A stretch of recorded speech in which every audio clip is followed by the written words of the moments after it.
Hey guys, Algebra 1. This week we're putting everything together that we've already learned and then graphing the parabola. So the only thing new is putting all of the information that we've already done onto a graph and then connecting the dots. Let me know if you have any questions. So let's look at number 1. The first thing it's asking us to do is find the axis of symmetry.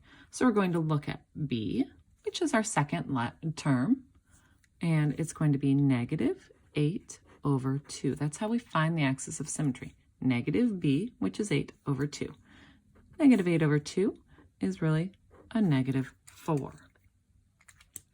Then it tells us to substitute in for the axis of symmetry for x. I didn't write this correctly, and I'm so sorry.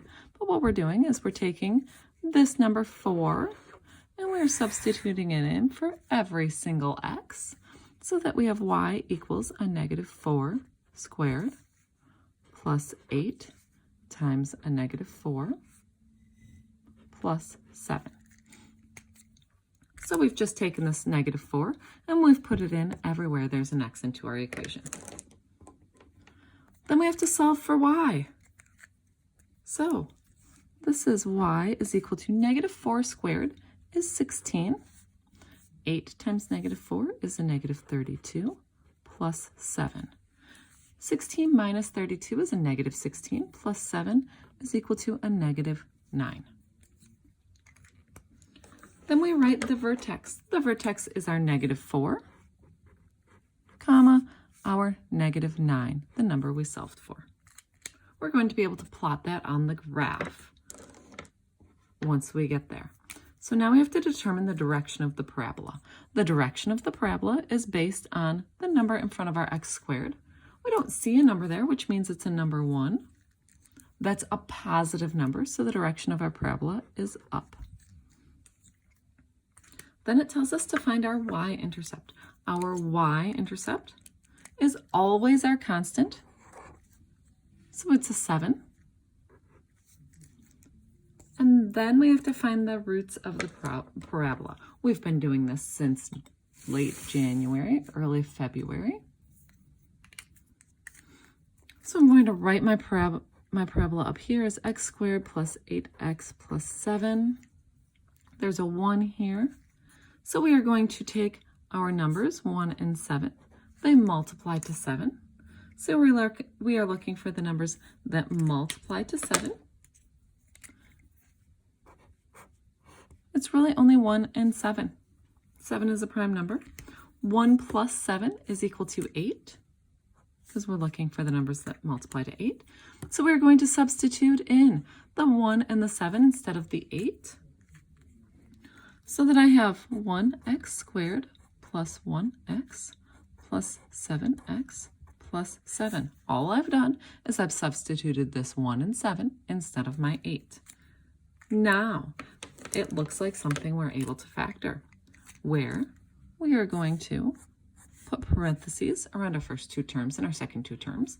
I'm also going to write my x's so that it's nice and easy for us to see. What number can go into both 1 and 1? Hopefully you see that a 1 can go in there. Also, how many x's can I take out? Notice I can only take out 1x from both. 1 divided by 1 is 1. I had 2 x's. I took 1 out, so it's x plus 1 divided by 1 is 1. And I had 1x and I took it out. Plus, because of this plus, one number can go into both 7 and 7. The highest number that can go into both of those is a 7. Notice I only have 1x, so I can't take that out. 7 divided by 7 is 1. I had 1x and I did not take it out. 7 divided by 7 is again a 1. Now I have to look and see, did my parentheses match? They sure do. And so because they match, I'm going to write what's in the parentheses, 1x plus 1. This 1x plus 1 is being multiplied by a 1x. And this 1x plus 1 is being multiplied by a 7. Now remember, we're not quite finished. In order to find the roots of the parabola, we have to set each of these equal to 0. So over here, I'm going to put 1x plus 1 is equal to 0, and I'm also going to put 1x plus 7 is equal to 0. So I have to solve for x. Because both of these are 1x's, I won't have to divide. So this one is being added, so I have to subtract. So that I have 1x is equal to a negative 1, or x is equal to a negative 1. Here, my 7 is being added. I'm going to subtract. So that I have 1x is equal to a negative 7, or x is equal to a negative 7. So I'll be able to plot those on my graph at x equal to negative 1 and x equal to negative 7, where my y is equal to 0. So I'm going to write that as negative 1, comma 0, and negative 7, comma 0. Now it tells us to graph. It wants us to graph the roots, which we just did. We graphed those roots at negative 1, 0. So my x is a negative 1. Here's my y-axis, negative 1, 0. And I also have one at negative 7, 0. And negative 7, 0. That's what I've graphed, is I've graphed those roots that we found. Now, we determined that my y-intercept is a 7. So y-intercept, here's my y-axis.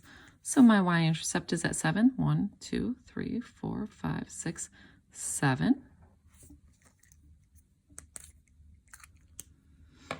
And then the last thing that we determined, or well, really the first thing that we determined, was we determined our vertex was at negative 4, negative 9. So negative 4 is an x, 1, 2, 3, 4, and negative 9. 1, 2, 3, 4, 5, 6, 7, 8, and it's slightly off the charts. We determined my parabola is up, so now I just have to graph my parabola. I'm going to connect my dots. And that's it. All we had to do was graph those points and then connect the dots. You already learned how to graph or how to find everything. So let's look at number 2. It's telling us to find the axis of symmetry, which is negative b. Our b is 1, so that's a negative 1 divided by 2. So we're just going to leave that as negative 1/2. We don't need to do anything else with it. You can put it in a decimal if you prefer. Then we're going to take this negative 1/2 and we're going to put it everywhere there's an x. So that I'll have y is equal to negative 1/2 squared plus 1 times a negative 1/2 minus 2. Now we have to solve for that. So that we have y is equal to 1/4. 1/2 times 1/2 is 1/4. And that's a negative times a negative, so it becomes a positive. 1 times a negative 1/2 is a negative 1/2 minus 2. 1/4 minus 1/2 is a negative 1/2, or 1/4, I'm sorry, minus 2 is equal to a negative 2 and 1/4. Now, we write that in vertex form, which means that we go negative 1/2, negative 2 and 1/4. We're going to plot that on our graph. So we're going over negative 1/2. Here's my y-axis, so we go over negative 1/2 and down negative 2 and 1/4. 1, 2, and 1/4. That's our vertex. Now, it wants us to determine the direction of our parabola. So when we look for direction of the parabola, we are going to look and see, is the number, which is a 1, in front of our x squared positive or negative? Because it's positive, then that means that this is up. So we know that our vertex is the lowest point. This is our lowest point, and every other thing is higher. Then we need to find our y-intercept. Our y-intercept is always our constant, which is a negative 2. So we're going to plot that on our graph. Here's our y-axis. Our y-intercept is going to cross at -2. Now, we have one more thing left to find. We have to find the roots of the parabola. So I'm going to put my equation up here just so that we have it for reference. Now remember, when we are looking for the roots, what we're doing is we're factoring. So we're going to multiply 1 times a -2 is a -2. We're going to look for the numbers that multiply to -2 and add to a +1. Now remember, numbers that multiply to a negative means that one has to be negative and one has to be positive. So our factors of 2 are 1 and 2. One of them is positive and one of them is negative. Now we're going to add them together. -1 plus 2 is equal to a +1, and 1 minus 2 is equal to a -1. We are looking for a +1, so we are going to substitute that in for -1 and a +2. So we will have 1x squared minus 1x plus 2x minus 2. All I've done is I've substituted what we found is equal to a +1, and that's for our +1. Now this is 4 terms, so we can factor by grouping. So I'm going to put parentheses around my first 2 terms and my second 2 terms. I'm also going to put the number of x's above my terms so that we can see what we have to take out. So for our first one, I have a 1 and a 1, so the highest number that can go into either one of those is 1. I also have an x in each term, but only one x that I can take out total. So I take out that x. I have 1 divided by 1 is equal to 1. I had 2 x's. I took 1 out, so I have 1 left, minus 1 divided by 1 is 1. I had 1x. I took it out, so I can end my parentheses. Now, I have this plus, so plus. What's the highest number that can go into 2 and 2? You should see that the highest number is 2. I don't have an x in both terms, so I can't take that out. 2 divided by 2 is 1. I had 1x, and it's still there. -2 divided by 2 is a -1. Now we have to see if our parentheses match. Do our parentheses match 1x minus 1? They sure do. So we're going to write 1x minus 1. This 1x minus 1 is being multiplied by a 1x. This 1x minus 1 is being multiplied by a plus 2. Now, we're not quite done. We have to take these 2 factors and we have to set them equal to 0. So we're going to do that over here, where I have 1x minus 1 is equal to 0. I also have 1x plus 2 is equal to 0. So, because this is a 1x, or because this is a minus 1, I have to add 1 to both sides, so that I will have 1x is equal to 1. 0 plus 1 is 1. Or x is equal to 1. Here, I have the x's, we're adding a 2, so I have to subtract a 2 from both sides. 1x is equal to 0 minus 2 is a -2. Or x is equal to a -2. Now, we have one last thing to do for this, and what that is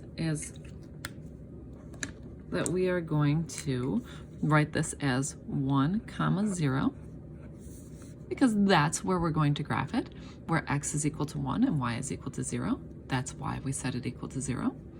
And -2, 0. So we have to plot 1, 0. X is equal to 1, my y is equal to 0 right here. The other place we have to plot is -2, 0. So -2, 1, 2, 0. The last thing to do is to draw our parabola. So our vertex is here.